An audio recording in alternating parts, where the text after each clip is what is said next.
listening to the Lion Pawcast. All right. Yes, people. Well, welcome back now. Episode... What is the episode?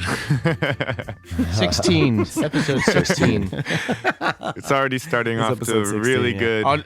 Here we go. We'll try it again. No, I like it. Keep going. Okay. I'm human. It's all natural. You know, and it's so fitting on this Easter Sunday that, Yeah. I'm just playing. Anyway, yeah, people. So we're back at it, episode 16, and kick it off with some news. We actually had a really busy weekend. We were playing at Sahara Lounge on Friday with Firestar, and then we did Handro's in San Antonio on Saturday. And then today we got to kick it and do some Easter relaxing. So, man, it was You some guys good got to shows. kick it. You didn't. There was no kicking it being done on my part today, but that's okay. Yeah, me, James, and Firestar had a good day today. We went out to brunch. We went to the pool, living it up. We don't work on the Lord's Day. Yeah. Where'd y'all go? For lunch, we went to Sawyer's on Cesar Chavez. Oh, cool. Yeah, it was good. But it was pretty busy. Did y'all was the see me name when I of honked? the, I honked at y'all. Do y'all see me? Yeah, I saw you. Yeah. That was It funny. was funny. They were coming. I don't know where y'all were coming from, but I was doing deliveries and I saw them in the Jeep and honked at them. Yeah, we were coming from Sawyer's going to James's place. Oh, Yeah. that was hilarious. Yeah. But yeah, so anyway, I think the shows went good though. It was a joy to have everyone come out to Sahara Lounge again, and it was also really fun being in San Antonio, and we sold a bunch of records and got to link with Sergeant Remo again, and Sean Austin came out to Friday, so it felt like the reggae unity, Yeah, we got to hang out with Kaya Katura too, which we've played their music on here before, and I've maybe met one of those guys before, but never got to really meet the band as it is now. So that was kind of cool to kick it with them and have them True. warm up the vibes for us in their town. Yeah. It's cool actually getting to hang because, like you said, the first time kind of vibing it out. So hopefully be back in San Antonio at some point again, maybe next month. I thought that was one of our better shows that we've done in San Antonio. Personally, Yeah, I think so too. It felt good and people were really receptive. And it's always a good show when people buy merch afterward because then that means that they want to take a piece home. They had such a good night or they really full enjoyed the music. So, yeah. Amen. And Tom, it was your first time in San Antonio. My first time in San Antonio. The thing about one of the many good things about being in this band is that I'm getting to see parts of Texas that I might not have otherwise seen. Like, Totally. Example A, Fredericksburg. Yeah. You love San Antonio. What's that? You love Fredericksburg, right? Yeah, Fredericksburg was great. Yeah, Fredericksburg. I felt right at home there. Oh, yeah. Yes. Because I think all of us felt right at home. Yeah. No, but San Antonio is got a cool vibe. It was fun. The street definitely it was a late night street, St. Mary. Like we got there real early and it was kind of a ghost town, and I was like, is there gonna be anybody at the show? And then like around 10:30, 11, like the street started to pack up and like no more parking. I was like, okay. But next time, Tom, we gotta take you to the Alamo. Yeah. Yeah, you Yep. got to see the Alamo, man. I At gotta least see the Alamo. it's like a checklist thing you got to do. I haven't I seen can't the believe you Alamo. haven't done it already, James. Yeah, I need to create a You're Texas slacking, bucket man. list. No, but I did go to the Mexican marketplace, which is cooler than the Alamo. Why Okay. can't we do both? Yeah, I can see that. Well, anyway, so yeah, let's just jump into some new music. How does that sound? Hey, Sounds why good. not? All right. So the first song I put on the list is called Smooth Black Skin, and it's from artist called Blackamore, who will actually be the next Sahara Lounge featured artist. And it's going to be a real blessing to have him come through Austin. He hasn't been through in a while.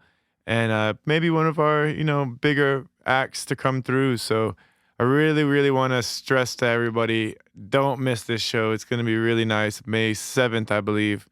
So yeah, this is one of my favorite tunes that we're going to be doing with him. And yeah, I will let you decide for yourself. Check it out. Smooth Black Skin. All right. So beautiful. You know that? Never see a woman so pretty yet. You know? Your attitude of a queen. She know I am a queen. Smooth black skin, African woman, you I want to be inside your circle of life.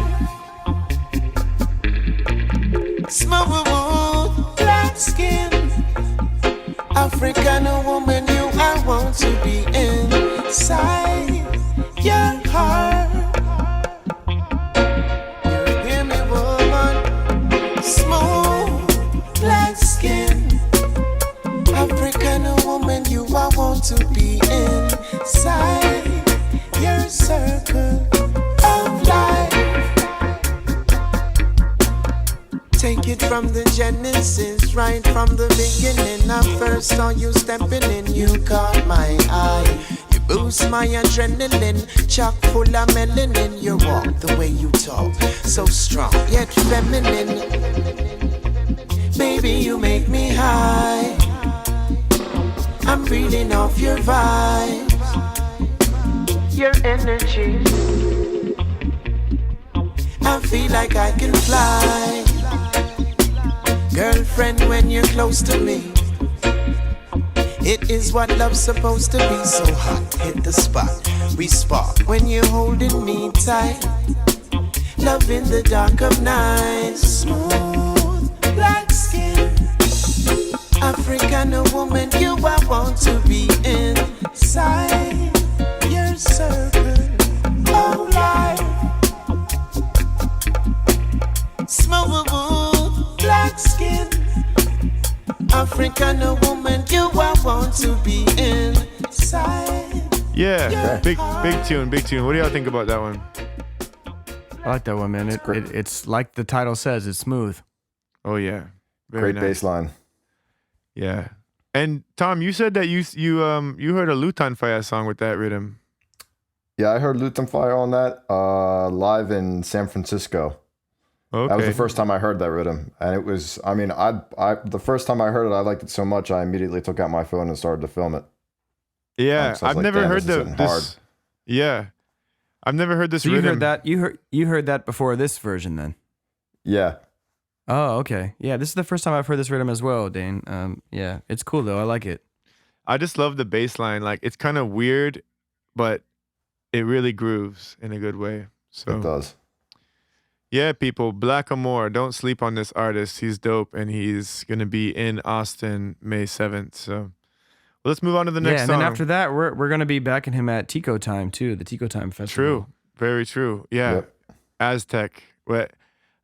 I don't think we have many podcast listeners in Aztec right now. At least not yet. Well, you never know, and I've talked to a few people in Texas that might be traveling to the festival to hang out. Oh, So that's an option too. It's a camping festival, so you could that's true. take that little weekend off, come and join us on a little trip. Yeah, you can see Lion And Heights speak- perform 3 times. Yes. with different artists. Yeah. Yeah, I mean, I guess we've talked about it enough, and it kind of leads us into my choice for today, which Okay. was Yeah. actually I have 2 choices, but this is my first choice is a song from somebody that we're going to be also backing up at Tico Time, and Dane and I have backed him before. I don't think you guys have, James and Tom, No. but yeah, goes by the name of Mr. Kali. He's out of New Mexico, but Dane tells me he's relocated recently. But either way, this is a tune called India. That's off his project called Hungry, and so I wanted to play that for y'all, listeners back there, and give you a little Incoming. taste. There we go.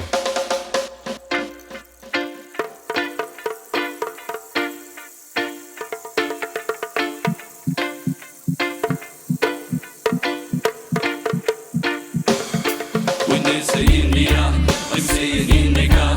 When they say in this valley, I bring marijuana. Kali up, women in Kali, and women no Shiva. Ganja, a sacred river will flow to India. What if I told you that Stonehenge was built by black Ethiopians? What if I told you that Merlin was just a whitewashed Bobo Rastaman? What if I told you that the tomb of Solomon is not Jerusalem, it's in Afghanistan? What if I told you the first man and woman were black? Walked Arabia, Africa, and India. When they say India, them say in Indica. When they say in this valley of green marijuana. Kali up, from in the valley, and no Shiva. Ganges, a sacred river will flow to India. What is all this fuss about the cannabis? Why so mysterious to us? Even in the morning star, the constellation Sirius, two smaller stars, cannabis and Kephas. Maybe some astronomer is lying to us. Maybe some biologist is lying to us. Because even in your Templar region, your mental area, you have a receptor for the good marijuana. When they say India, them say in Indica. When they say in this valley of green marijuana. Kali up, from in Kali, and woman no Shiva. Ganja, a sacred river will flow to India. They told me that the ancient hieroglyphics were only found down in Egypt. Well, how come the Vatican went to a certain part of India in the dark caves to really find it? The Vatican sent the Knights of the Templar. They found secret mathematical symbols, secret alphabets written on sacred leaves. They took these leaves and cased them in glass, only to be seen in secrecy by the so-called upper intellectuality and class. When they say India, they say in Indica. When they say in this valley of green marijuana. Kali up, from in Kali, and woman no Shiva. Ganja, a sacred river will flow to India. Yeah, I love it. I love that he's dropping that knowledge in there, like real fast. Yeah, He's lots like, of knowledge in this track, man. He was like, oh man, I was trying to even just remember what he said. Did you know that the Vatican in the Dark Ages discovered that, like, like I can't even remember what it is. Yeah. Yeah, it's kind of cool. The Knights of the Templar. Yeah. Yeah, and produced by Dub Gideon, which I guess is which is I don't know if considered Austin or San Antonio based at this point, but Texas, group that put that whole album together called Hungry, and it's a cool record too. It's got a lot of tracks, and like about half of it is tracks, and then the other half is like the dubs. So I'll tell y'all to go check that out. Check out Mr. Kali. Check out the project called Hungry. Rutical. I dig it. Yeah. Yeah, it's interesting that he does. I remember we talked to Kali about this, that he'll have like the normal song, and then track 2 will be like the dub of that song. And then he'll play the next song, and then track 4 will be the dub of that song. It's kind of like... so there's 10 tracks, so I guess there's 5 tracks and 5 dubs, and they go back to back, which is interesting. Yeah. I mean, I'm not mad at it. I kind of like it like that. I wouldn't have thought... I come from the school of when you do something like that, just because the first thing I was introduced to was the Marcus Garvey Burning Spear record, where it was like the whole record, it was like a double disc, the whole record of Marcus Garvey, and then it was Garvey's Ghost, which was the same record but dub. Yeah. I think the way that Mr. Kali did it is kind of more of a European style. Yeah, I mean, I like it though. Yeah, it seems like that's what they do a lot over there. But and it's kind of reminiscent to like the singles that you would get where like the old school Jamaican stuff where it would play the track, and then directly after the track would be the dub, and it'd be like a 7-minute cut, like extended cut, and it'd be the track and then the version right after it. So it's kind of creates that same idea. Word. Well, what do you got? You said you got another tune? Yeah. I have another tune because we're recording on Easter Sunday today, which That's right. Yeah. Zombie Jesus. Zombie Jesus. And so my brother and I were hanging out after work today, and we're playing because we do this from time to time. We like to. I know you guys didn't, but we grew up in the Catholic Church and everything, and they have all these old songs that we just remember singing and stuff. So he was playing a bunch of those songs, and so I wanted to show him this song, and it's a song that James showed us actually, but I don't know if Tom's heard it. But Dane, you've heard it. But I figured, Yeah. hey, we might as well play it and show everybody else out there this tune. So Let's do it. yeah. Feel All the right, here we go. turnaround.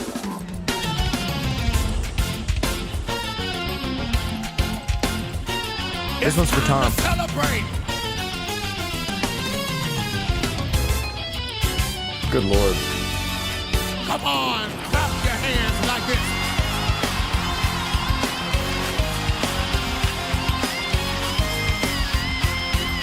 Hold the pressure.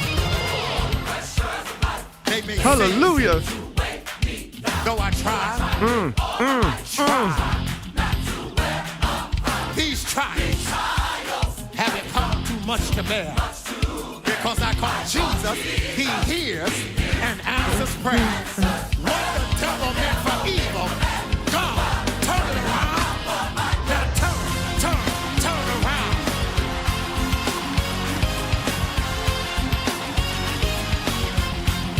Through sunshine and rain, I've been through heartaches and pain. I've been up and down. These trials haven't come too much to bear. I call Jesus, he hears. What the devil meant for evil, God. Everybody turn around. Everybody turn around. Come on, singers. He turned it around for my good. He turned it just like he said. Turn around for my good. He turned it just like he said. Oh, turn around for my good. He turned it just like he said. Oh, turn around. He turned it just like he said. What the devil meant.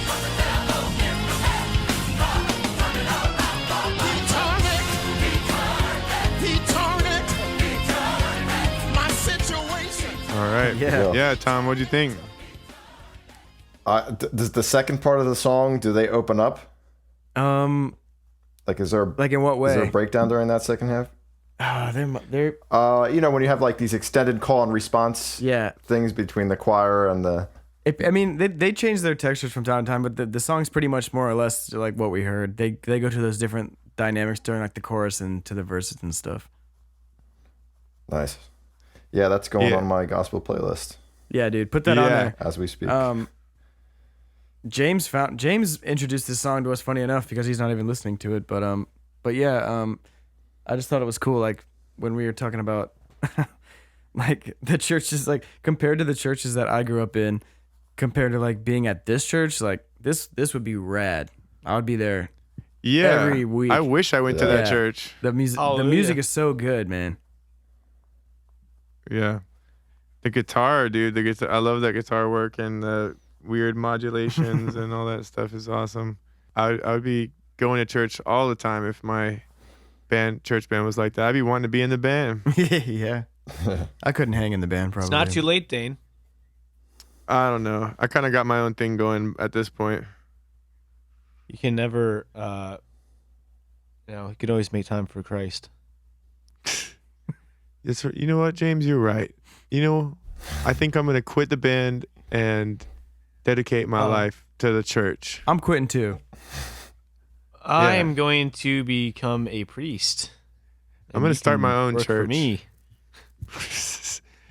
I will be the church of holy hot dogs.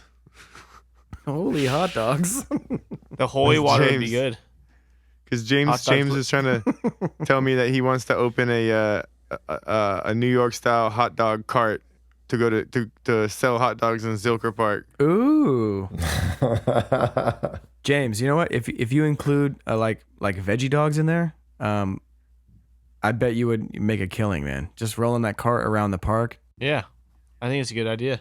Are you trying to do it yourself, or you're just trying to fund it and have somebody else, be rolling the cart around?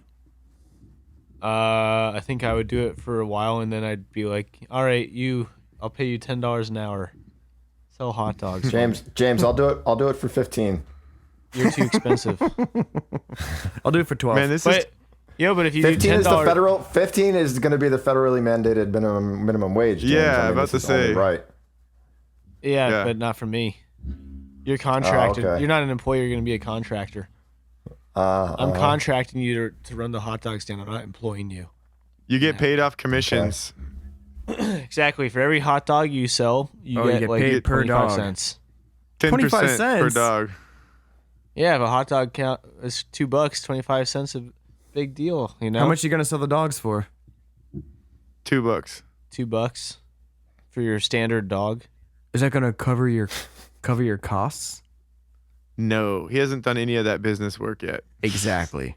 How about you go back to the drawing board and figure that one out, James? Come back to us when you're ready. Wait, well, he's not really ready. I just kind of sprung that one on you. But what would be the name of this endeavor? What's it? What? What would you call it? I don't know. Something about wieners, though, probably. You You should call it Wiener Express. I thought about that. Yeah. You call it Wiener Express. tummy wieners because you eat them and it fills up your stomach. That is strange. What's Tummy that place wieners. called? What's that place called? Tummy wieners over there. That's a horrible Oh idea. man, you guys ever been to Austin? There's this dude who walks around a park and sells tummy wieners. What? What the hell is that? They're You just basically have to try it for yourself. Yeah. He's a billionaire now. He has multiple hot dog carts across the entire country. Yeah. My whole And now it's business a- plan will be for people where there's people, but not a lot of people. So like, maybe you'd see one at like Yellowstone because there's enough people at Yellowstone. And there'll be a tummy So wiener cart you're there. gonna expand to Yellowstone. I'm going to all the places no one else will. You know what you should do? Have you thought about this? Check this out. Get a little. That's my business model. Like a float cart. You know the paleta, the paletas guys who have like the floating cart that walk it through like the surf.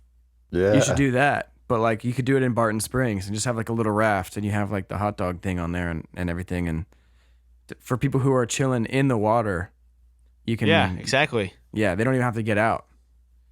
Yes, that's my business model. I'm glad you're understanding. No problem. The only problem is people don't generally have money. They'll have a cell don't phone know. though. 'Cause how else are they gonna play their music from their tube? Well, this Maybe. is in the future where everybody can Venmo you just by staring into your eyes for 3 seconds. Don't even need a phone or anything. And if you There ever you fell go. in love and stared into someone's eyes, you just start sending them money by accident. You're like, no. Well, hey, you mentioned this earlier, James, but tell us the news about DMX. Hey, wait a minute! I didn't get to play my song. Oh, you have a just gonna song? Cut Tom out. Yeah, I didn't know you added a song. I think I can play it from my phone. Let's Okay. see. So the song that I selected is "Love Is the Answer" by Garnett Silk, Ooh. and I think his the anniversary of his passing was April 2nd, so a couple days ago. Was and I it really his like this passing song. or his birthday? Yeah, I thought it was his birthday. Oh, it was his birthday. Yeah, sorry, not his passing. Yeah, it was his birthday. Garnett Sick rules. So this is Garnett Silk, "Love Is the Answer" on, I think the rhythm is Unchained. I think that's Tight. what this is called. But Oh, anyway, yeah, here yeah. it goes. Cool. Do good, my brother. And good will follow you. I know. Yeah. I will always do the good I can for an hatred I can't stand. And I hope you feel the same way too. The goodness of your works will carry you through. Do good unto others, and I will do the same for you. Give it a try, my friend, and you will prove what I'm saying is true. Love is the answer. There ain't no other. Oh, love is the answer. True love of the Father. If your neighbor come begging you something, don't say go and come on tomorrow. Give it now while you can. And I know, Jah will bless you. Oh, love is the answer. There ain't no other. We must exercise our love by forgiving and helping. We should teach others what they need to learn. Forgive them even when your heart burns. Love, I'm feeling. Love, life's true meaning. Love, I'm feeling. Oh yeah. Love is the answer. There ain't no other. Oh, love is the answer. True love of the Father. Love is the answer. There ain't no other. Oh, love is the answer. True love of the Father. Love, I am feeling. Yeah. Love. Yeah, man. I love Garnet Silk. He's got such a great voice, so unique, you know? And that version too of the rhythm is tough. I thought it was produced by Exterminator, but it's Steely and Clevie. Is that guy's name? Oh, okay. Steely and Clevie, yeah. Yeah. For sure. Those were some good production days. Steely and Clevie are really cool. I think RJ used to send stuff, I think, to one of them to mix. They're still doing works, still doing production stuff. Yeah. But yeah, big up Garnet Silk. It's a shame that I think he was definitely one of those the reggae icons that we didn't get enough music out of. But even still, like for he being so young, he put out a lot of work. It's surprising. Yeah. He did. So, well, cool, man. Thanks for bringing that one. That was good. So anyway, now we can talk about some more current affairs. So James, tell me about what happened to DMX. DMX, I just learned this hot off the press. Apparently this happened Friday. I didn't know this. But apparently he had a, how you say, heart attack. And How you say heart attack? How you say a heart attack? My it would wife. appear that the culprit is from hot dogs. No, it's from, I think it's, it said Probably. it said he had an overdose, maybe, is what they're saying now. Wow. And that he had a addiction to crack cocaine since he was 14 years old because he smoked a marijuana crack lace cigarette, and I guess he's had crack problems. I don't know. Wow. So I didn't even know that. Actually. I'm also reading that it says that even though he is in the hospital, he is now in a vegetable-like state where Wow. it said that he lost a lot of oxygen to his brain when the paramedics were trying to resuscitate him for 30 minutes. So Wow. says that He might not recover. That's what they're saying. He might survive, well- but he might not be the same though. Yeah. 'Cause I always thought DMX was cool. I don't know too much of his music, but I know the staples. Yeah. Yeah, no, DMX was cool. He Yeah. was kind of one of those bad boy rappers, like kind of scary rappers. But Up I in guess- Here was Party Up. That was awesome. Yeah. He finally lost his mind. Crazy. Y'all gonna make me Y'all lose my gonna mind. make me lose my mind. Hopefully he doesn't. Well, shit, man. We hope he gets better. Hopefully, they're wrong about the vegetable-like state, but at the same time, you got to treat your body good. Like, you can't abuse it for years and years and years. So I know it's tough for those people that are addicted to drugs to put it away, but especially people that are addicted to cigarettes too, which, a lot of people out there still doing that, and it's tough on you. So Yeah. anyway, I mean, addiction to anything, man. It's a sickness, man. yeah. But okay, cool. Moving on. The other thing I got written down over here is we were kind of reminiscing about Chicago days earlier this week, and kind of wanted to just talk about like how grateful we were to be able to experience the Shrine nightclub, which was on the south side, which was like, I want to say Cermak and what was it on State? Was it on State? I don't know. This makes me want to look it up because Yeah, and it was such a cool club. Wabash. It was on Wabash, 2109. Oh, it was South on Wabash. You're right. Yeah. You're right. It was behind Reggie's then. Yeah, it was behind Reggie's. You're right. Yeah. So the Shrine was originally Fela Kute's club in Nigeria back in the days, and this owner in Chicago decided to open up a place kind of based on that. So when you go in, there was like a very big portrait of Fela, which was really cool. And at that time, you could go, there was two different rooms. There was a big room and a small room. So when you walk into the club, there's like two different hallways you could take. And on the particular night that we would be there, Sunday night, the left side was reggae and the right side was like Chicago house. Mm-hmm. And it was really cool because in the reggae room, there's a picture of His Majesty Haile Selassie. Yep. There's, records on the wall and all this memorabilia.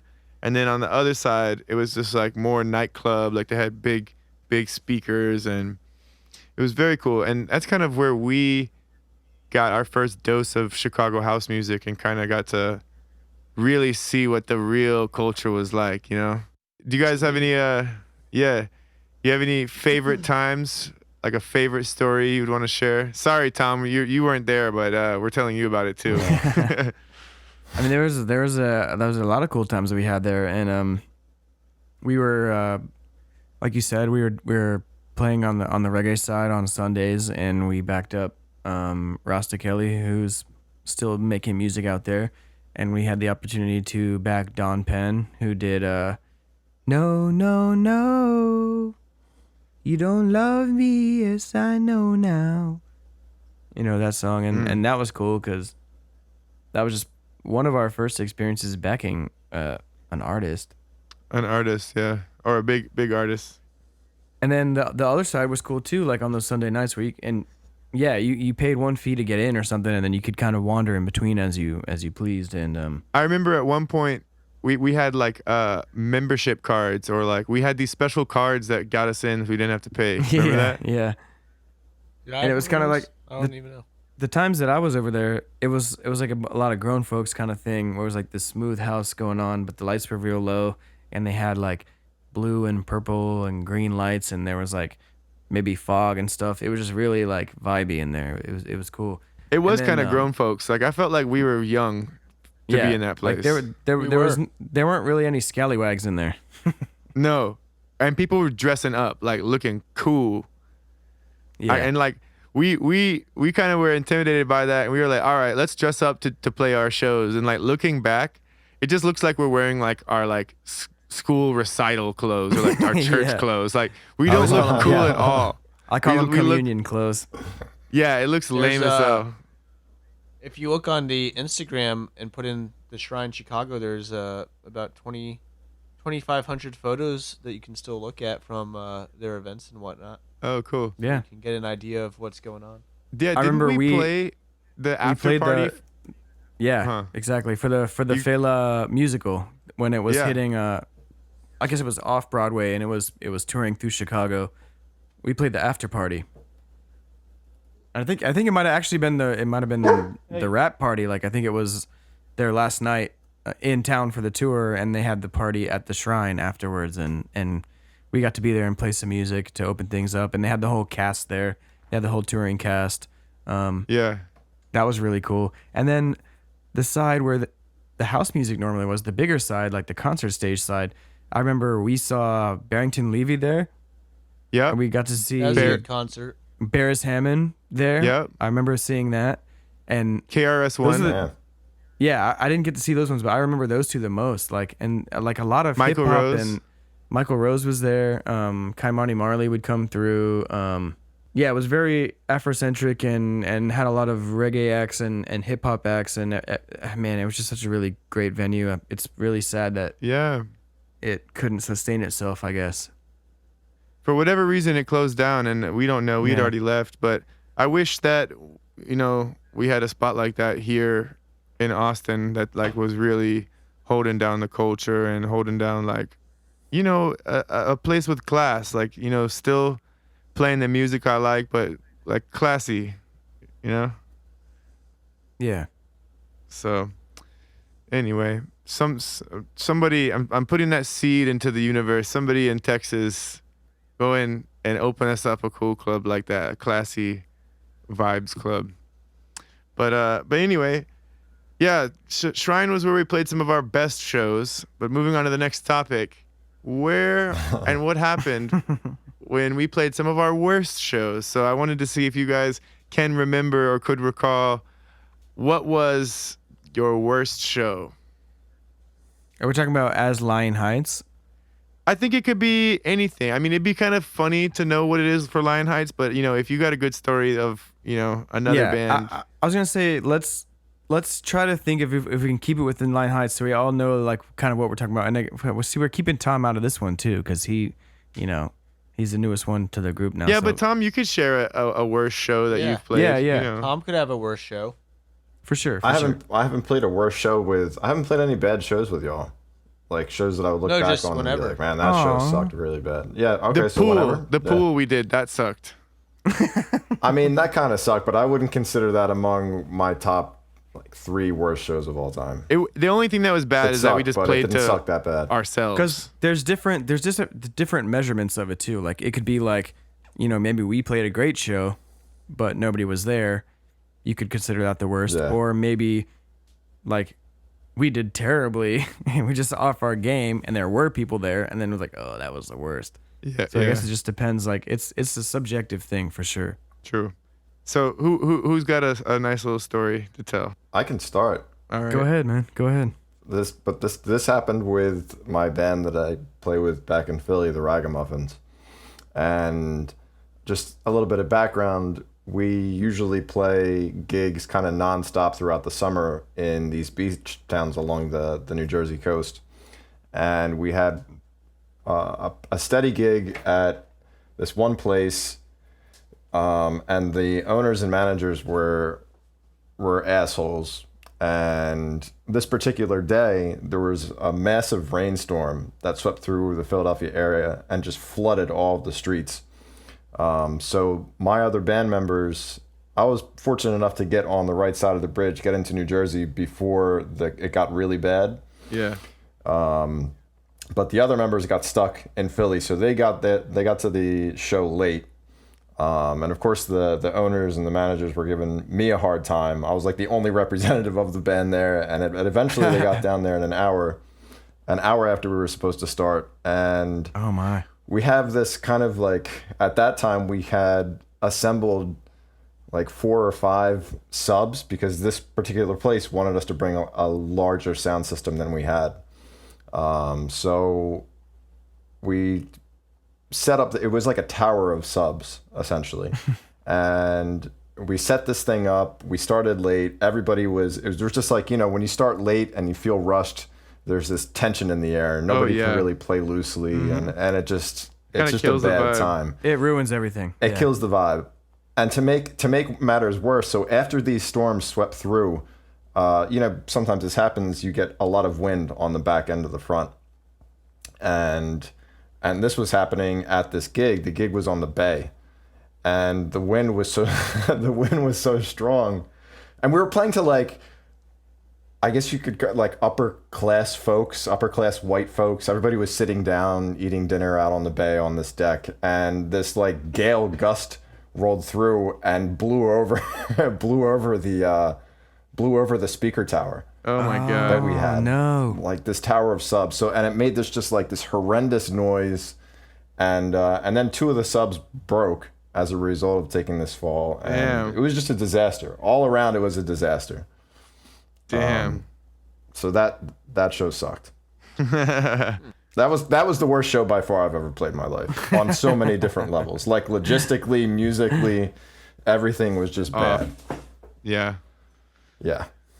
It happens, man. Thankfully, we try to leave early enough to not like get caught up, but it still happens sometimes. Sometimes we can be early and the venue is behind. Yeah, we've showed up to places and the doors have been locked, and we're like, "Are they even open?" Or they didn't even know we were supposed to be there, which has happened multiple times. Yeah, I kind of have a worst show story. I think I don't know if it's my worst show, but one of them was that time when we played at Albuquerque and they booked us at that gay bar. Remember that? Yeah. Yes. That was weird. Wait, what? that was weird. I don't. And Wait, what happened? this whole thing was very strange, man. But basically, like, we hit up Albuquerque Reggae, I think, or Albuquerque Reggae hit us up. I can't remember what happened, and they were like, "We want y'all to play this show." And we're like, "All right." It was for some well, kind of event that they had going on, and they had like other people that were supposed to be there, and it was supposed to be this whole thing. But yeah, and I can't remember if we agreed to do a door deal or what, but we were like, okay, it's right on the strip, so it should be a good place. And then when we showed up, we were like looking at it, and we were like, hold up, this is a gay bar. And I was like, which, you know, whatever, but it's kind of strange to hold a reggae show there. And turns out that Albuquerque Reggae was actually this dude from San Antonio who we've already worked with before, and, you know, kind of was like lying to us online about who he really was. And we ended up kind of getting into it with him about like the money split up and like the how the show is going to operate, like how long do we play, like just all the details. It just wasn't adding up. So there was a moment where we were all like, all right, should we just put our stuff back in the car and get out of here? And we kind of decided, we were like, you know what? If there are any people that came to Albuquerque or whatever came out that were going to come to see us, then we should go ahead and just play for the fans, for the people, and not even worry about that dude. So we're like, all right, let's just play anyway. And man, nobody came to that damn show. It was such a bust. Like, they didn't have no stage. They didn't have There no were a couple lights. crackheads. Yeah, it was all just like street people. And it was all so getting bad. organized very last minute, like the people 30 the minutes people before the that show. worked there. The people that worked there did not know that there was going to be music and a band setting up. So they had to like clear their tables, make room, and then they had to like accommodate us, and we were just showing up, and we were expecting that all this stuff has been figured out already, which it had not, and hadn't, to the degree that the actual place that we were playing didn't even know what was going on. So there was a lot of frustration going on, and yeah. We've never gotten like in such an argument with a promoter before, but this guy was seriously just like, I think just trying to piss us off on purpose, it felt like. Yeah, I mean it's hard to for everybody out there, like it's hard when you're traveling and you're on the road, and then you get to a spot and you've just driven, you know, X amount of miles, and you packed up all your stuff and, you know, called off for work and this and that, and then you get to a place and they don't even know you're supposed to be there, and it's not you know, as we're talking about, it's not always their fault, but it's still just like where something in the chain of communication went wrong. And if the place you're playing at doesn't even know that there's a show happening, how do you expect anybody else to show up to that? You know what I'm saying? Exactly. Yeah. So that's kind of just like, when you see that and you get there, it's a bad sign. It's a bad sign. And don't We try to make waste the best out band's of it, though. time. Like, we're all out here trying to do this mission, and it needs to fund itself too. Like, you don't just come out on the road and just hope that you are able to put gas in the tank. You got to line things up so it makes sense. So that's what made me so mad, is like, we came out there with an expectation, and then that was just like went right out the window. But anyway, I think that was my worst show. Everything's a learning opportunity too. Like, and for every one of these shows, like, I don't mean to dwell on the negative. It's funny to talk about these things, but they have each individual gig has taught us a lesson of how to approach doing this again. True. So it's like a constant learning experience that wipes away what you thought before and reteaches you what to expect, and maybe to not have expectations, or to present your expectations so you're not assuming anything. Yeah. I remember very true. Mine was going to be, I don't know if y'all remember, when we were in college and we went to Joliet and we played this like big ass birthday? place. That was the train place. I don't remember what it was called, but it was like this big old stage, and literally it was on a Sunday, I think. And we played this huge stage with the Roots Rockers, and we played for the staff. Not a soul entered that. Oh yeah. Not a Oh, soul yeah. entered that. And this was the place where we went to the Haras afterwards, and James flipped his money around. But yeah, y'all remember I that? won a bunch of money. I do. We literally played for the staff. Like not And then we another, got pulled over. not a single person walked in that building the whole time we were there. Yeah. The place looked like it was closed. It just made absolutely no sense at all of why we were And there. I'm pretty sure we had a guarantee that night too. So I think they we were lost supposed to have a guarantee, but I think we ended up taking less, right? at the end of the night. At the end of the night, what we had talked about became like a, well, I mean, nobody came, and we were like, yeah, we told you that when we said we were gonna do that. We don't know anybody out here. Like it's kind of up to you, and you said everything would be cool, and they were like, well, yeah, I can't really give you what we agreed upon. And once again, as a traveling band, that's not cool. Yeah. Yo, so much But- people out there just think they could set up shows just because they're like, oh, I know the owner of this place and I know the singer of this band.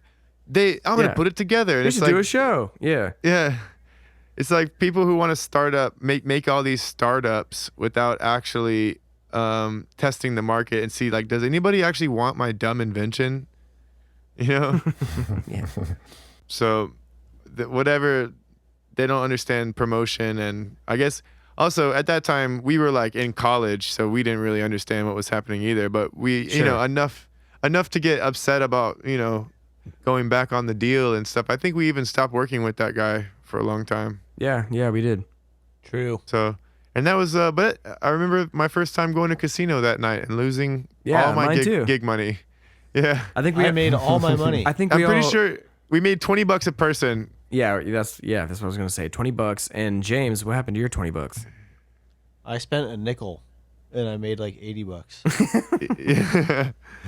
It's true. And then that was cool. And when I was walking back from the slot machine with my little voucher to cash it out, I was like, it's only a nickel. Why don't I go put some more money in just this one other one? So I went and did one more pull, and I won like another like $10-15 on some other slot. And I was like, cool. Now I'm leaving.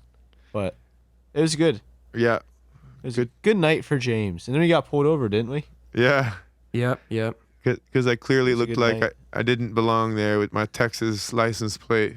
Yeah, and we all had different state IDs at the time because, like I said, we were in college, so all of us were coming from different places, and we were probably traveling with like 7 people or something like that.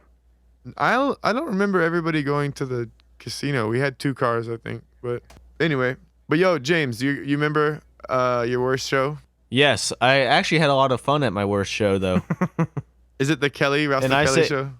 I say worse as in technically performance-wise worse because I couldn't perform because I had, what had happened was, me and What Jeremy, happened was What had happened was me and Jeremy had gone to, it was a house party for a friend of ours, and we had got to this party a little bit too early, way too early. and they started giving us copious amounts of alcohol, and let's just say I lost my ability to perform that night. But I had a lot of fun watching them.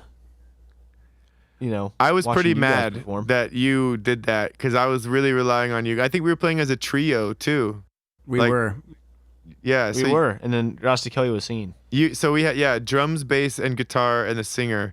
So without the guitar, it's pretty damn hard to sing to just bass with no reference of the chords. And this was a cool party too. Like there was people there, and I just This could remember have like been your worst show too. It sounds like. it kind of was for me also because I had to number one hold it down like even more, and then like I remember just turning around. Ooh, I remember you started off doing okay. Like we played some songs okay. And then at some point you like fell back off of your amp and like fell down while we were playing. And I was just like, what the hell? And then like I was like, get up, James. Like, come on, man, you could do it. Like, let's go. And you're just like, nah, I'm done, man. I was like, oh, damn it. You just Good All thing right. it wasn't like good. You just good sat thing there it wasn't on your like amp a for real. the rest of the show. Yeah. It wasn't like A good thing it wasn't like a real show though, like that was hiring us. It was just a birthday party. Yeah, but still. That's Yeah. how I always justify this. Yeah, night. it was a house party. It was a house party. So I mean, but still. Yeah, and you never did it again though. Never did it again. Dane, you I remember like that? to do.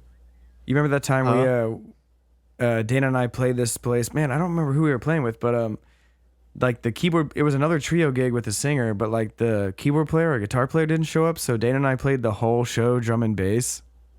You remember that? No, where was that? It was at that. It was like in the suburbs somewhere. In Oh yes, can't I remember. do. Was it with Rasta Kelly? Yeah. Yeah, and it was Arvel. I think was supposed to show up. Oh yeah, and play keys. Yeah, that sucks. What happened? I don't know. He didn't. He got pulled I don't over or know, something but happened. We but played the whole thing, just drums and bass. That's it. And we did the whole show. Well, like I don't know if we did the 'Cause- whole thing, but Because he was like, yo, like, I promised you guys we're going to get paid tonight, so let's just go ahead and just do this gig and get our money. we were like, "Are you sure? It's not gonna be that great." Yeah, dude, that was rough. And you know what's so funny is that happened to me again with Casper on drums. With Rasta Kelly too. Yeah, me, Kelly, and Casper. Because I think Ryan Pook was on that gig, and then he just, like, didn't get a ride. And I was at the venue, and, like, Pook called me, and he was like, hey, man, can I get a ride? I'm like, dude, I'm at the venue. We play in 15 minutes. Yeah, like, like, what are you what? talking about? And he's like, oh, man, I'm stuck in, where did he live up there? Waukegan. Waukegan. Yeah, he's like, I'm in Waukegan. I'm like, this gig is on the south side, dude. Like, we're on You're like like an 100 hour something. away. You're like more than an Yeah. hour away. I'm like, it's not gonna work. It's not gonna work. And at that point, this had happened to us so many times that I just didn't even care anymore. I was like, you know what? We're just gonna Let's just play, play.